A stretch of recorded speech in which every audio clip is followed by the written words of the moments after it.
Señor, para nosotros nuestro deseo es hacer siempre tu voluntad, no solamente como un compromiso que hacemos de diente a labio, sino como algo que surge de nuestro corazón. Aquí está tu pueblo, Señor, decidido a hacer tu obra, a serte fiel, a llevar las buenas nuevas de tu palabra. Quiero pedirte, Señor, que el respaldo que has prometido a tu iglesia nunca les falte. Sé que pueden sentir desánimos en momentos cuando las personas no apoyan. Pueden experimentar, Señor, momentos difíciles cuando las circunstancias se vuelven cada vez más complicadas, pero ellos desean hacer tu obra, Padre. Así que si hay desánimo en medio de tu pueblo, quítalo del corazón. Da un renuevo de tu presencia, Señor, que nos ayude a ver más allá de lo que nuestros ojos ven, en el nombre poderoso de Jesús. Amén y amén.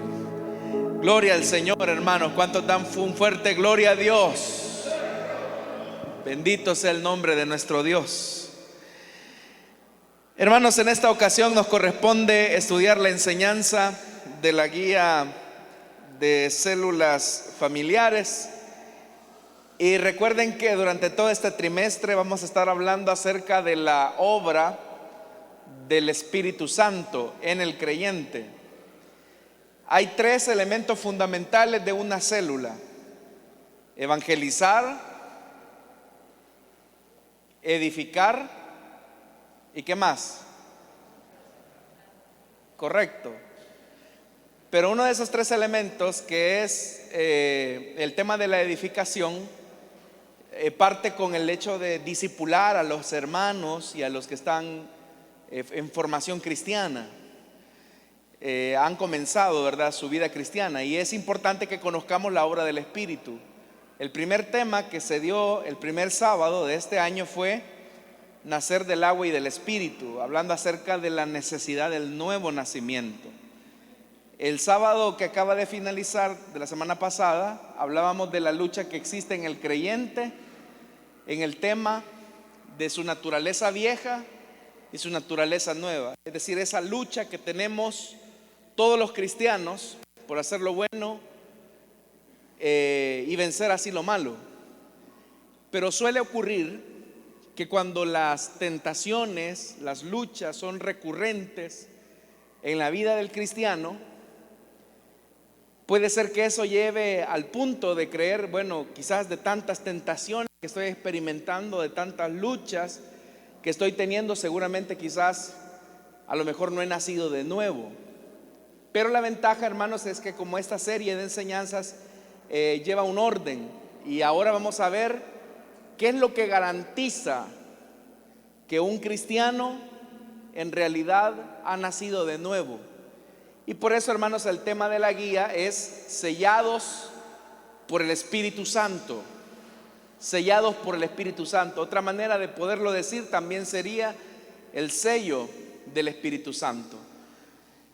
La lección, hermanos, está basada en Efesios capítulo 1, versículo del 11 al 14. La palabra de Dios nos dice: en él asimismo tuvimos herencia, habiendo sido predestinados conforme al propósito del que hace todas las cosas según el designio de su voluntad, a fin de que seamos para alabanza de su gloria. Nosotros, los que primeramente esperábamos en Cristo, en él también vosotros, habiendo oído la palabra de verdad, el evangelio de vuestra salvación, y habiendo creído en él, oiga esto, fuisteis sellados con el Espíritu Santo de la promesa, que es las arras de nuestra herencia hasta la redención de la posesión adquirida para alabanza de su gloria. La verdad central de esta enseñanza es que la morada del Espíritu Santo es la garantía de haber sido sellados para salvación. ¿Cómo es que una persona puede estar seguro o segura más bien de haber recibido la salvación? ¿Cómo puedo yo saber si en realidad he nacido de nuevo, o lo que he tenido es una emoción del momento, o lo que he tenido es una tradición cristiana que me ha formado o me ha obligado a asistir a la iglesia? ¿Cómo puedo yo estar seguro que verdaderamente he nacido del agua y del Espíritu, como lo vimos en la primera enseñanza?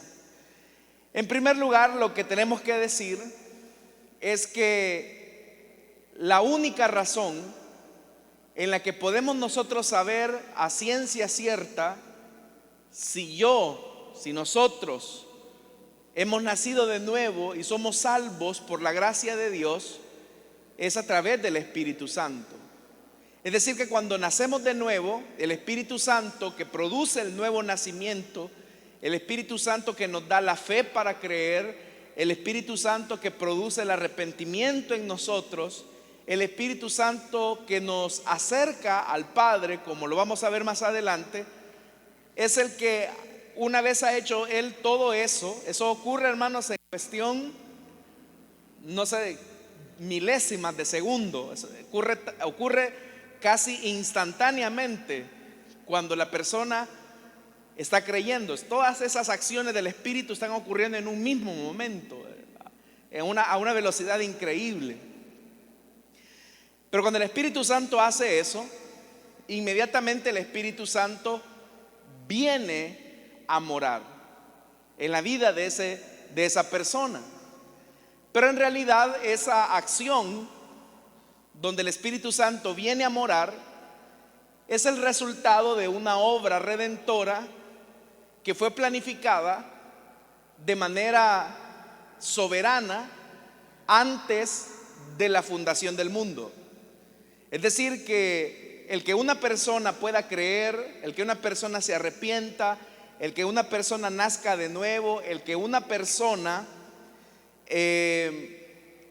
tenga el milagro del nuevo nacimiento, es el resultado de una planificación soberana que Dios ha hecho desde antes de la fundación del mundo, a lo que llamamos predestinación. Y la predestinación es ese momento en el que Dios decidió por quienes Él vendría a morir en la cruz del Calvario, a quienes el Señor les daría la salvación. Es decir, que hubo un momento en la eternidad, antes de que existieran los ángeles, antes de que existieran las galaxias, antes de que existiera el mundo, antes de que existieran los hombres, hubo una conversación trinitaria en donde Dios determinó a quién le daría el milagro de la salvación y de la vida eterna. Y a esa acción soberana es a lo que llamamos nosotros predestinación. Es decir, que Dios predestinó a aquellos que han de ser herederos de la vida eterna.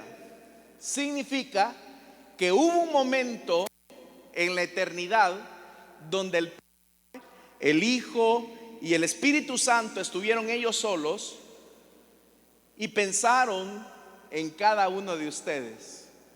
¿Se imagina lo hermoso que fue eso? Que hubo un momento en la eternidad en el que el Padre, el Hijo y el Espíritu Santo hablaron acerca de usted y dijeron: a Él lo amamos, Él será nuestro Hijo y su vida será así, así y así, pero en tal fecha, en el año 1980, en el año 2001, en el año 99, en el año 2017, en el 2021, ellos van a creer en nosotros. Ellos van a creer en lo que somos. ¿Se imagina esa bendición, hermano y hermana? Que hubo un momento en que Dios pensó en usted y pensó en mí. Eso nos debe de llenar a nosotros de mucha alegría. Entonces, eso es predestinación. Entonces, usted, hermano, en la célula debe de enfatizar esta verdad, que aunque quizás la persona se pueda sentir que quizás nadie piensa en él, hay un Dios que sí pensó soberanamente en ellos desde antes de la fundación del mundo. Amén, hermanos. Ahora, la razón de por qué ocurrió esto y cómo ocurrió esto y qué es lo que le garantiza a la persona que Dios pensó en él o en ella antes de la existencia de todas las cosas, es que en el momento en el que creemos, Dios sella al creyente con su Espíritu Santo. Al momento de ser sellados, nosotros tenemos la seguridad de parte de Dios que le pertenecemos a Él. Por eso, hermanos, yo siempre lo he dicho, y a veces en son de broma, y a veces no en tan broma, que muchas veces nosotros, y hay cristianos que se preocupan por el sello de la bestia, y mira, hermano, ¿y cómo va a ser eso del sello del anticristo? ¿Serán códigos de barras? ¿Será un chip? Todavía hay algunos que son pocos, gracias a Dios, que dicen que el sello de la bestia es la vacuna. Tonteras de ese tipo, usted las habrá escuchado. Pero en realidad, nosotros ni nos deberíamos de interesar del sello de la bestia. Nosotros debemos de interesarnos por el sello de Dios. Es decir, que usted tenga en su frente el sello de Dios. Que usted haya sido sellado por Dios, que usted sepa que Dios dijo que usted le pertenece al Señor, porque esa es la garantía, esa es la seguridad. Ese sello, en realidad, hermanos, tiene dos elementos. En primer lugar, es un sello de pertenencia. Dios dice: vengo a morar en ti porque tu vida me pertenece. Ahora, sabemos que el que viene a morar en nosotros es el Espíritu Santo. ¿Están aquí, hermanos? El que viene a morar a nosotros es el Espíritu Santo. Entonces, todo lo que el Espíritu Santo va a hacer dentro de nosotros será santificarnos. Porque la única forma en que el Espíritu Santo, que es santo, va a vivir es a través de santificar nuestras emociones, nuestros pensamientos y nuestras acciones. Si su vida no va siendo santificada en los pensamientos, en las emociones y en las decisiones, ahí hay un gran peligro. O ha contristado al Espíritu Santo y por lo tanto el Espíritu Santo, si bien es cierto, está ahí, pero está triste. O lo segundo, que usted no ha nacido de nuevo. Entonces, por eso es que el Espíritu Santo le decía en una primera instancia, es esa garantía legal que dice propiedad de Jesucristo. Y si es propiedad de Jesucristo, el Espíritu Santo irá santificándolo.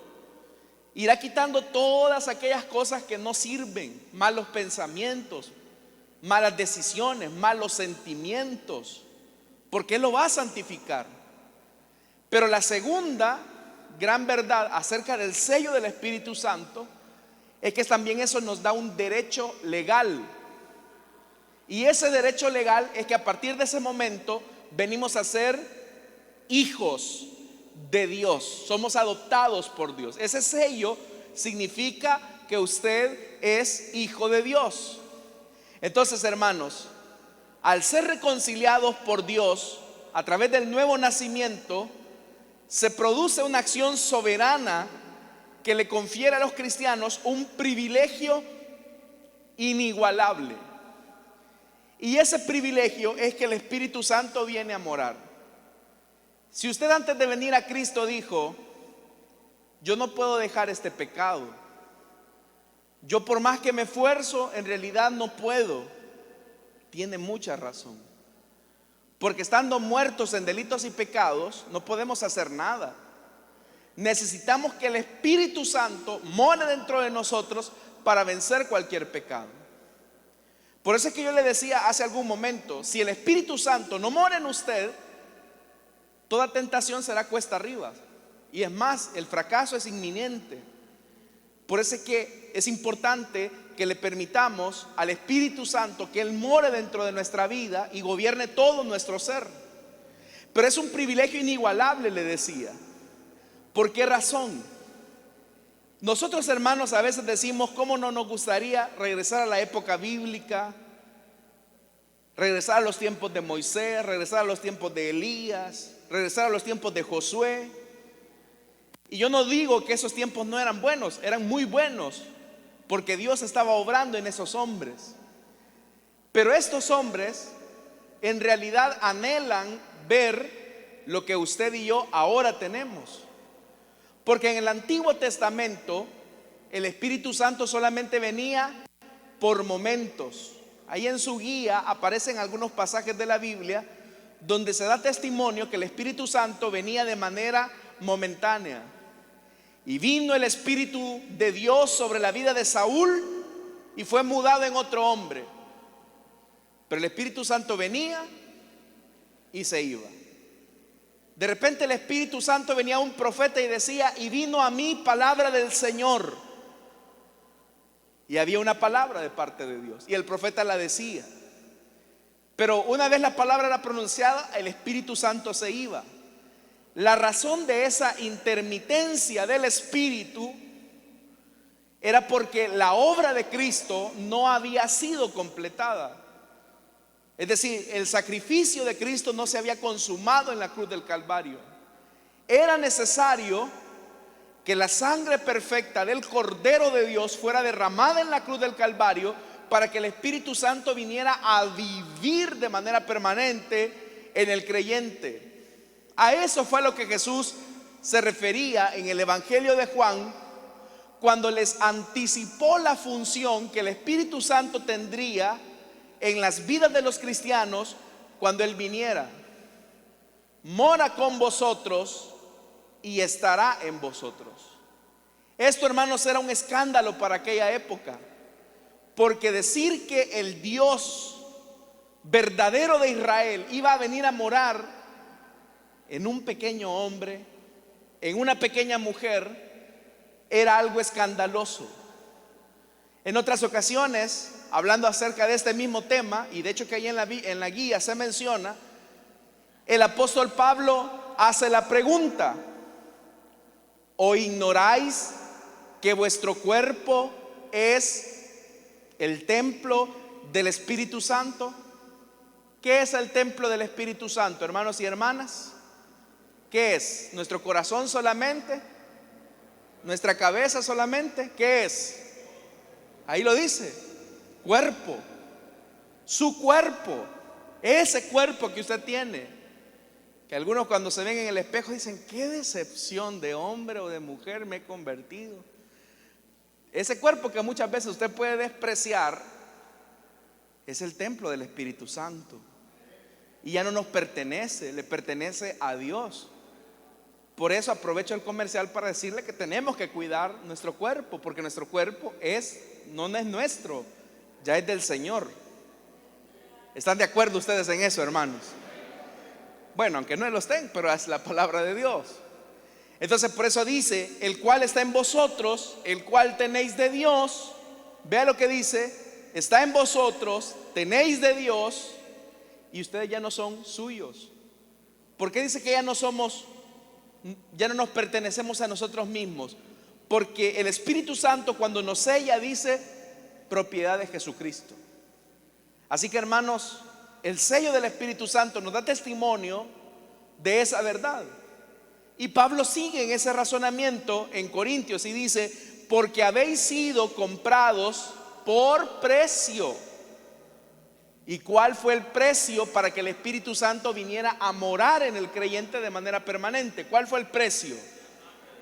Correcto, la sangre de Jesucristo derramada en la cruz del Calvario.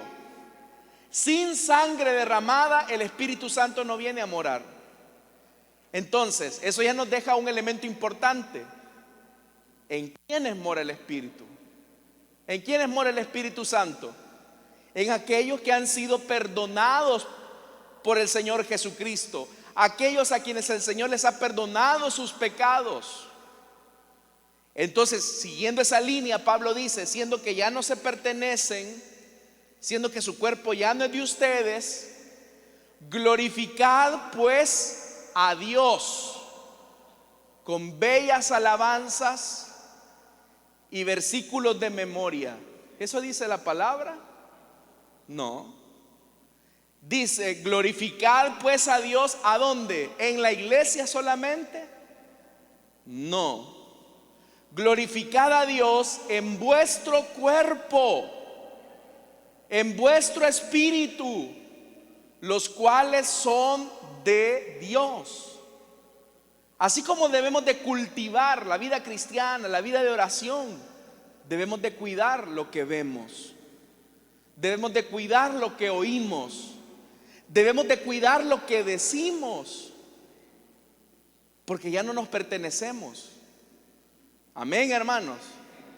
Entonces, la morada del Espíritu Santo, repito, en el creyente es el resultado de haber oído, de haber creído y por ende de haber sido sellado por el Espíritu Santo. Por eso es que si usted nota, en ese capítulo 1 de Efesios, en el versículo 13, hay una secuencia de momentos de la salvación y todos ellos están en tiempo pasado. A ver, esa descripción que se hace habla de una consumación definitiva, es decir, la obra que Cristo hizo para salvarnos es perfecta. Entonces, si el Espíritu Santo viene a morar a nosotros, y ese es el sello del Espíritu, Dios, hermanos y hermanas, pide y demanda que nuestra vida sea propiedad exclusiva del Señor. El Espíritu Santo es el que nos dice a nosotros que hemos sido adoptados por Dios. ¿Cómo yo sé que cuando me muera iré al cielo?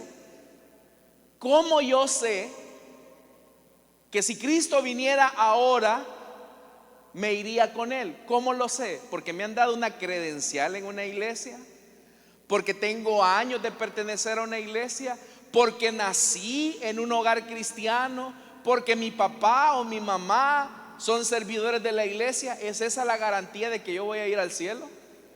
No. La garantía legal que yo voy a ir al cielo es que el Espíritu Santo me da testimonio en mi interior de que soy hijo de Dios. Oiga lo que le estoy diciendo. La garantía legal,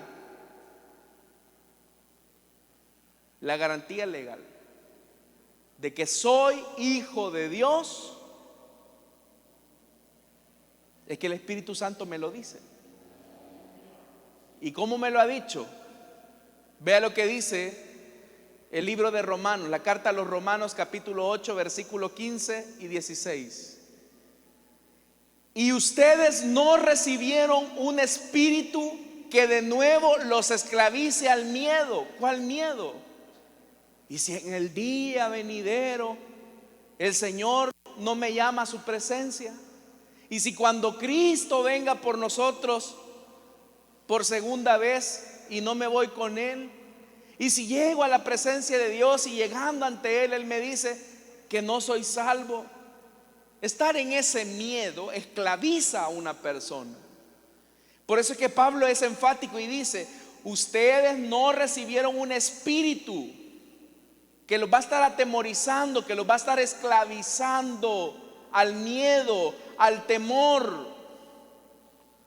Ustedes no van a estar en esa actitud de esclavitud, sino que dice: sino el espíritu que los adopta como hijos.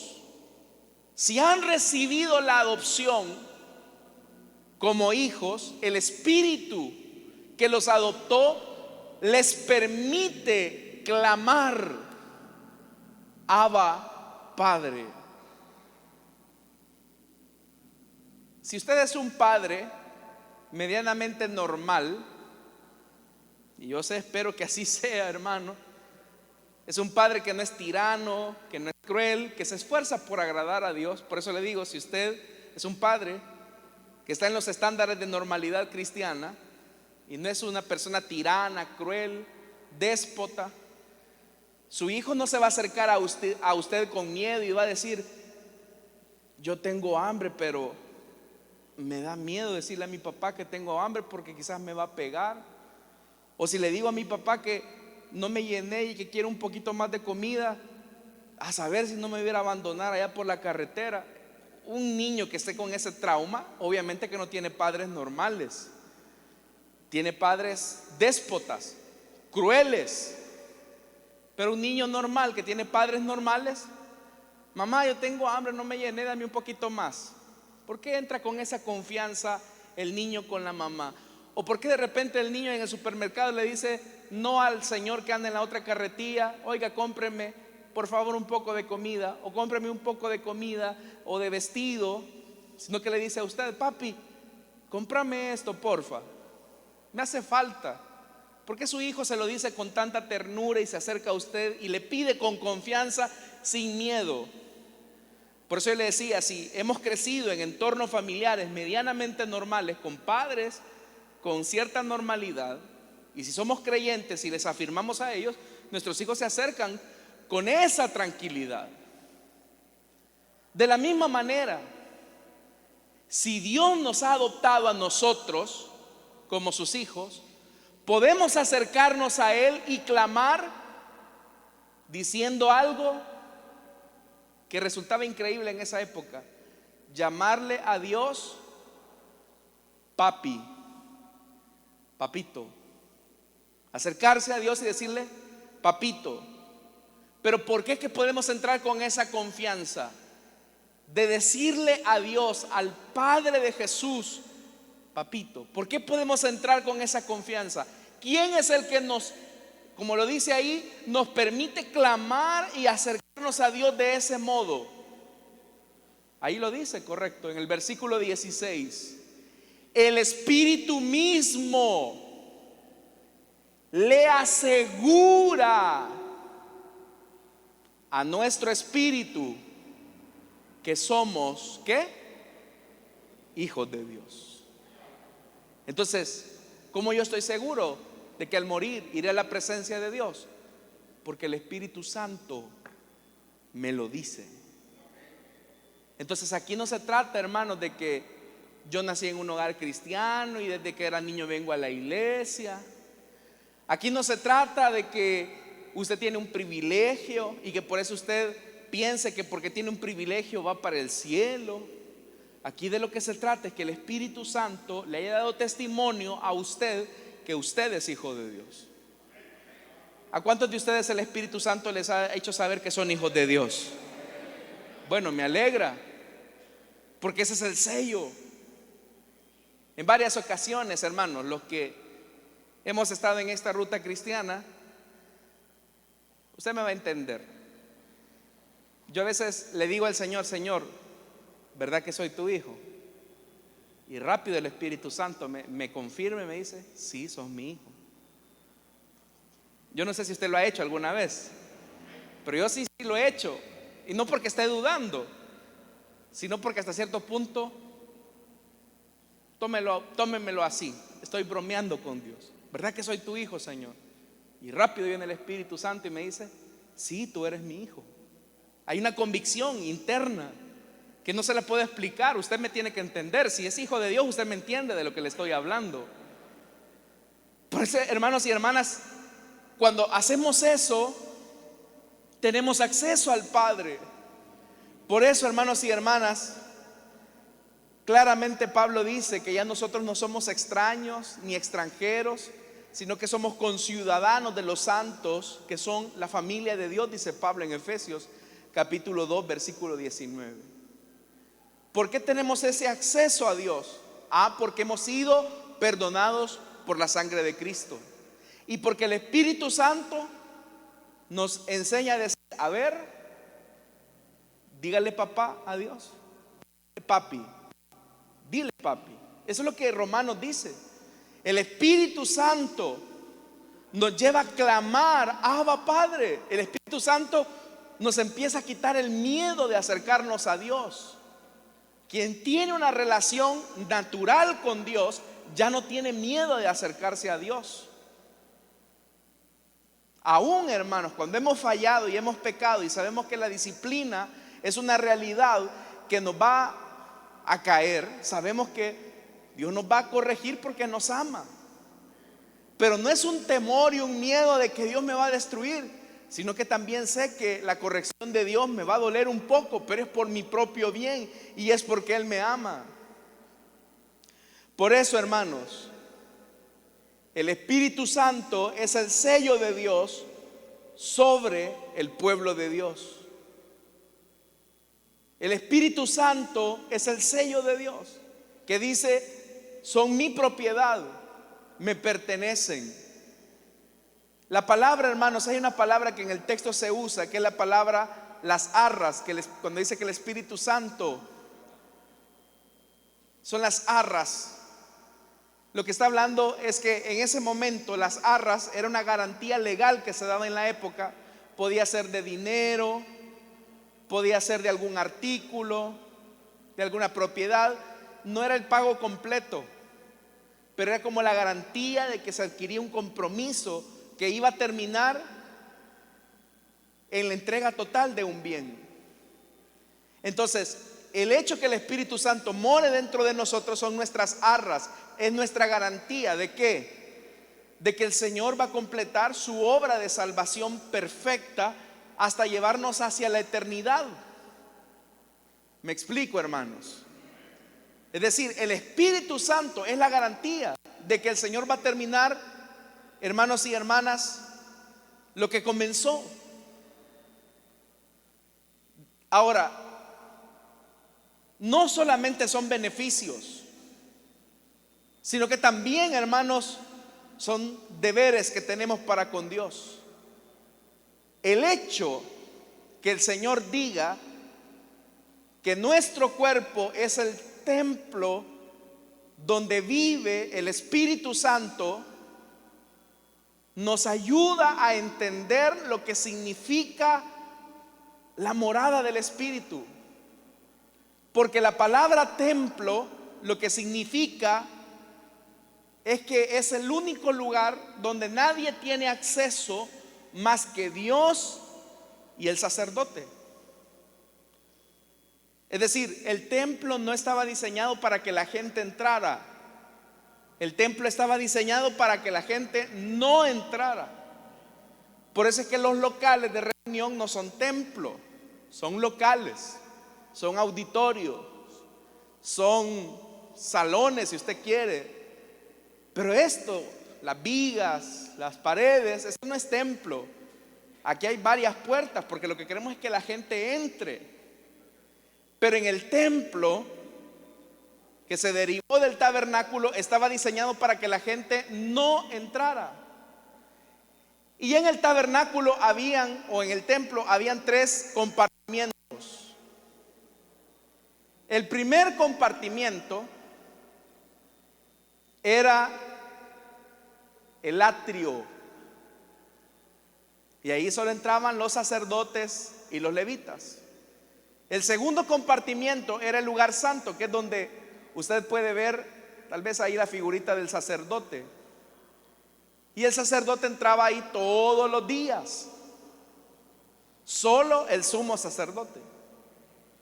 Pero en el lugar santísimo entraba el sumo sacerdote, ¿cuántas veces, hermanos?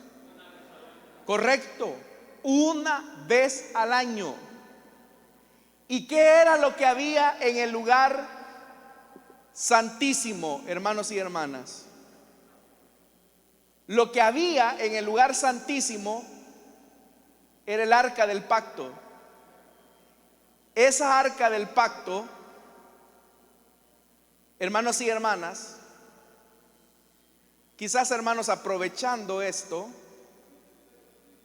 porque quizás no lo vamos a volver a ver, quiero enseñarles esto. Ustedes pueden notar Este es el arca del pacto, y arriba del arca del pacto están los dos querubines, que con sus alas están cubriendo la santidad de Dios, están protegiendo. Ellos son los encargados, como lo dije en aquella ocasión en el estudio de Apocalipsis, son seres angelicales especiales. En la época bíblica la gente no entendía la figura del arca, porque usted sabe que los ídolos que habían en las tierras cananeas tenían forma humana o forma de animales, pero el arca, ¿de qué forma tiene? El arca no tiene forma de nada, o sea, es cuadrada, porque ya Dios había dicho que no se debía de hacer imagen de lo que está arriba en el cielo. La razón de esto, hermanos, era porque en realidad el símbolo del arca es simplemente como un estrado donde los pies del Señor reposan. Entonces lo que usted ve en el arca realmente es como esa escalera, la primera grada para acercarse al Señor. Pero aun cuando esto era así, como lo acabo de mencionar en estos momentos, aun cuando esto era así, esto, hermano, solamente era una vez al año. Entonces, cada vez que el sumo sacerdote entraba, estaba entrando ante la misma presencia de Dios una vez al año. Pero ahí viene un elemento importante, la ilustración de que ese era el lugar santísimo. Eso habla de que para que Dios estuviera ahí no tenía que ver absolutamente nada. Por eso es que en el lugar santísimo lo único que había era el arca del pacto, que era ese símbolo del estrado de Dios. ¿Qué significa esto? Si la Biblia dice que usted y yo somos el templo y la morada del Espíritu Santo, esto significa que Dios no quiere absolutamente que compartamos aquello que hemos dedicado para Él, con nada ni con nadie. Su vida debe de ser exclusiva para el Señor. El mayor peligro que podemos tener es quitar la presencia del Señor y comenzar a llenarnos de un montón de cosas que no sea Él. Por eso, hermanos, el templo estaba diseñado para que nadie entrara. Entonces, en el ser interior del creyente solo puede morar Dios. Por lo que no existe cabida de adoración, devoción, dependencia más que solo para Él y su gloria.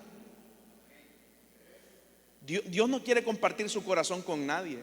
Dios no quiere compartir su corazón con el dinero. Dios no quiere compartir su corazón con sentimientos que no son correctos. Dios no quiere compartir nada de nada con nadie. Todo o nada. Dicen amén, hermanos. Sí, Dios no quiere compartir nada porque Él es un Dios celoso. ¿Qué ocurría si alguien entraba al lugar santísimo? En el momento se moría. Por eso es que el sumo sacerdote tenía que entrar una vez al año. Una vez al año. Si alguien se atrevía a entrar, pues usted recordará lo que le pasó a aquel rey, ¿verdad? Que quiso entrar, hermanos y hermanas, y se llenó de lepra. Porque se tomó el atrevimiento que nadie le había dado. ¿Qué pasó, hermanos, cuando dice la Biblia? Fíjese cómo eran ellos. Cuando David, muy emocionado, él quería traer el arca y puso el arca sobre una carreta nueva, un carro del año en aquella época. Pero resulta ser que cuando el arca del pacto iba hacia Jerusalén, los bueyes tropezaron, la carreta se movió y el arca estuvo a punto de caerse. Y se recuerda que hubo uno por ahí, ¿cómo se llamaba, hermanos? ¿Se recuerdan el que quiso detener que el arca se cayera? ¿Se recuerdan, hermanos? Usa quería detener el arca. ¿Y qué le pasó? Dios le dio una recompensa y le dijo: qué bien, Usa, gracias por cuidar mi honor. ¿Qué ocurrió? En el momento cayó muerto. Porque no se puede tratar la presencia de Dios, la presencia del Espíritu Santo, como cualquier cosa.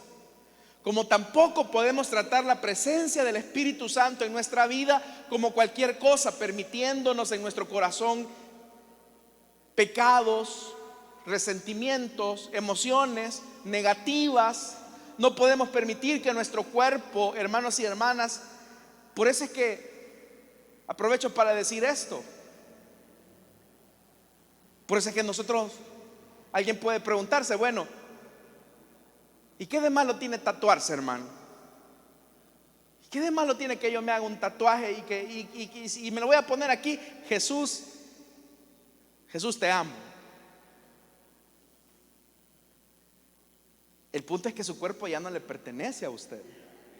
Y usted no puede ir a manchar la casa del vecino porque ya no es suya. Dicen amén los jóvenes.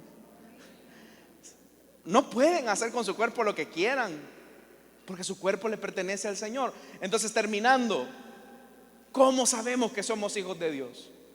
Por el Espíritu Santo. Hermano, nadie le puede dar a usted la garantía de que usted es hijo de Dios. Nadie. Ni un pastor, ni una iglesia, ni un hermano, ni su papá, por mucho que lo quiera. Nadie le puede dar garantía de que usted es hijo de Dios. Yo no le puedo decir a nadie: aquel hermano tiene cara de hijo de Dios, aquel no. No puedo hacerlo. Dios no me ha puesto de juez de nadie. ¿Quién es el único que puede dar garantía de uno mismo de que es hijo de Dios? Solo uno mismo. Yo les puedo dar garantía de mi persona que soy hijo de Dios, no porque soy buena gente, sino porque el Espíritu Santo mora dentro de mí y me está santificando. No lo ha terminado, está en ese proceso y estamos en ese proceso. Ahora pero la pregunta, y es con lo que termina la lección de la guía, dice: el Espíritu Santo le ha dado a usted testimonio de que es hijo de Dios. Hágase la pregunta. Hubo una hermana que, platicando con ella, en algún momento ella llegó a la conclusión. Ella tenía años de estar en el Evangelio, nació en un hogar cristiano, pero ella llegó a una conclusión muy honesta conmigo y me dijo: hermano, ella venía de otra congregación, y me dijo: hoy que he venido aquí a Elim desde hace como 2 años, en realidad me doy cuenta que no soy hija de Dios. Que tengo muchos años de vivir en el Evangelio, nací en un hogar cristiano, pero he llegado a la conclusión de que yo no soy hija de Dios. Y yo le dije a ella: hermana, ante eso yo no le puedo decir nada, porque eso es lo que usted está afirmando. Pero yo le dije: cuando el Señor la toque, si usted oye su voz esta noche, y el Señor la llama esta noche para creer, crea en el Señor Jesucristo y será salva. Al menos ella fue muy honesta, muy honesta. Pero hay muchos que están engañados en las iglesias, creyendo que son hijos de Dios y no lo son. Por eso, hermanos, hagámonos una pregunta sincera, comenzando nosotros los líderes. Yo recuerdo en una ocasión que a un hermano le querían dar privilegio, pero él no había nacido de nuevo. Él venía a la iglesia por costumbre, o sea, porque venía acompañando a su esposa, pero él no había nacido de nuevo. Entonces, hacía las cabales. Todos los que estamos acá, de verdad, el Espíritu Santo les ha dado testimonio de que son hijos de Dios, hermanos. Bueno, me alegran los que dicen amén con convicción. Y los que no, esta es la oportunidad para creer en Jesús. Lo segundo, con lo cual termino: si Dios mora en nosotros por medio de su Espíritu Santo, Él dice: quita toda idolatría de tu corazón. Y el primer gran ídolo que debes de quitar de tu vida eres tú mismo. Tienes que destruir el más grande ídolo que tú tienes, que eres tú mismo. Y es ahí donde la gente dice: no, es que yo voy a tener que dejar esto, voy a tener que dejar a mi amante, Es que entonces yo no puedo. Los cristianos ya no buscamos nuestra propia autogratificación, no buscamos nuestra propia comodidad. Los cristianos debemos de buscar agradar a Dios. A eso es a lo que se refería Pablo también. Ya no vivo yo, Cristo vive en mí. Ya no me pertenezco, soy de Él y estoy rendido a Él. Si vivimos el cristianismo con sinceridad, nos vamos a dar cuenta que el Espíritu Santo siempre nos va a llevar a hacer lo correcto. Mire, yo me alegro con esto, porque si esto fuera una religión, esto fuera un club social, aquí, hermanos, habría que tener un gran listado con un montón de reglas. No haga esto, no haga aquello, evite esto, no diga esto. No. Pero el Espíritu Santo, cuando mora dentro de nosotros, el Espíritu Santo nos dice cuando estamos mal. Hijo, ¿qué es eso que dijiste, hombre? ¿Qué es eso que te salió de la boca? Que fue un insulto que le diste a tu hermano, a tu hermana, a tu vecino. ¿No les ha pasado, hermanos, que cuando van manejando y de repente alguien se les atraviesa y les echa el carro, y ya ustedes ya están quizás con ganas de sonarle el claxon, aclaro, y de repente el Espíritu Santo le dice a usted: hijo, eres hijo de Dios? O si lo ofenden, la actitud normal nuestra, humana, en nuestra carne, es devolver el mal. Pero el Espíritu Santo nos dice: no devuelvas mal por mal, no pagues mal por mal. Ese es el Espíritu de Dios.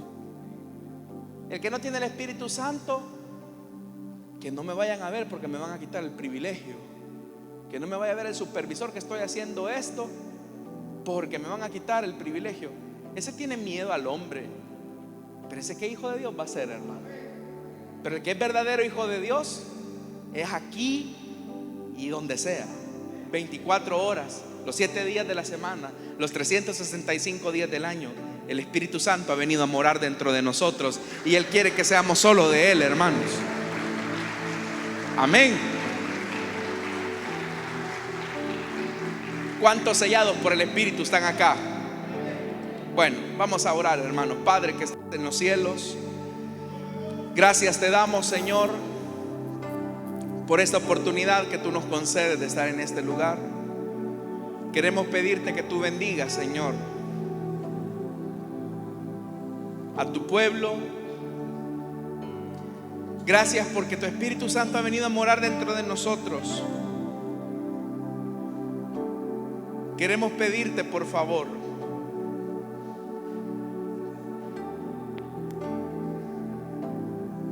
que tú bendigas a tu pueblo, lo apartes de todo peligro, de caer en una idolatría que no corresponde a los verdaderos hijos de Dios. Espíritu Santo, gracias. Bendice también, Señor, nuestras ofrendas, nuestros diezmos que presentamos a ti. Lo hacemos, Señor, en lo más profundo de nuestro ser, con sencillez, en el nombre poderoso de Jesús, Señor. A ti sea toda la gloria. Amén y amén. Pasan nuestros hermanos y nosotros cantamos al Señor.